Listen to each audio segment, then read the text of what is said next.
of it. What, don't you want to own a piece of Kenya pipeline? Every Kenyan wants to own a piece of Kenya pipeline. They will be making money to the extent of the ownership they make, but it will free resources for government of Kenya to develop other assets. We have an asset in Kenya pipeline, but we can use the asset we have in Kenya pipeline to develop another 3-4 assets as big as Kenya pipeline. That is the innovation. That is the broad, bigger thinking that needs to go into this. Mheshimiwa Rais, umezungumzia hilo swala kwa kina, na hivi sasa tunapozungumza katika uongozi kamilifu. I have to go. Ndio tunakamilisha Mheshimiwa Rais.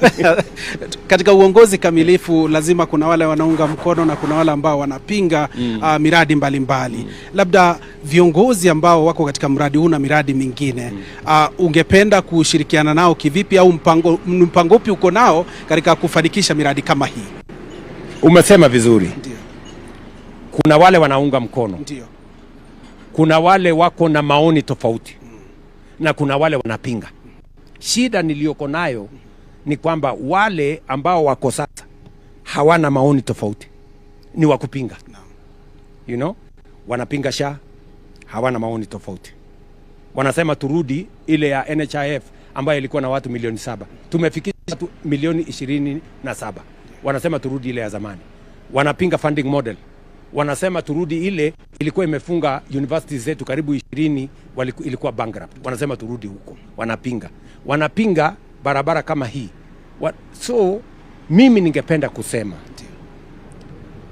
ni Kenya ni nchi ya demokrasia.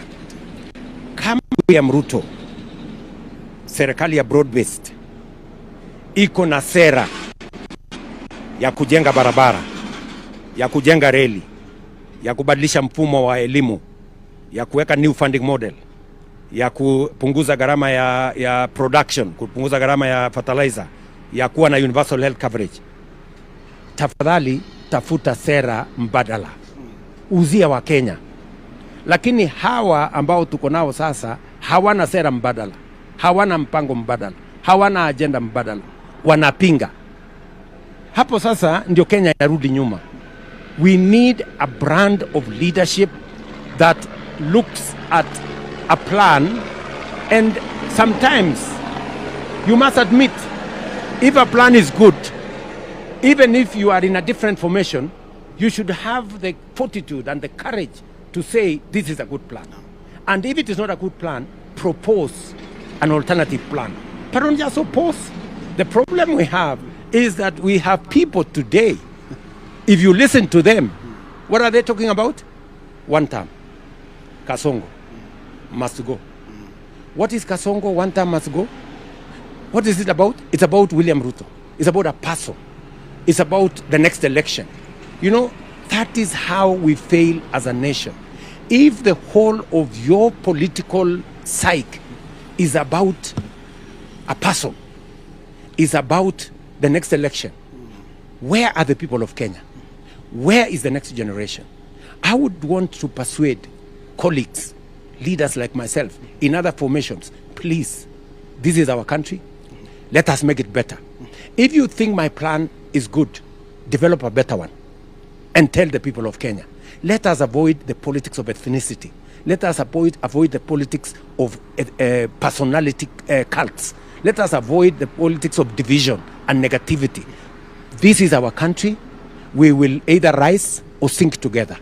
So don't think that if you sink William Ruto or if you sink the next guy, you will be anywhere. Let us be positive about Kenya. Even if you don't like the next guy, think about your country. And therefore, I'm asking leaders, and I am prepared, I am willing to work with leaders from across the divide. I have said, I have discussed the plan I have with members of parliament, governors, citizens from across the political divide. I have discussed this plan with the former prime minister. I have discussed this plan with the former president. I have discussed this plan with whoever is willing to listen to what I have to say. And it is a plan that I am very passionate about because I have the opportunity to be the leader of our nation today, and I do not want to let the people of Kenya down. And for your information, I have set a very high bar for myself. Why? Because I am building on a foundation that has been set by others.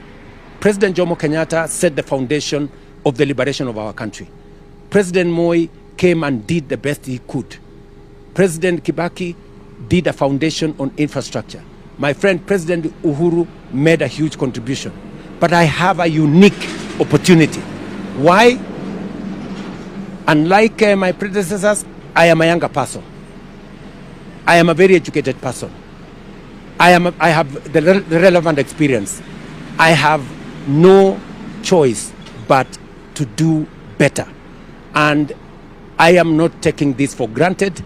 I know it is a moment in history that I have, and I want to do the very best for my nation.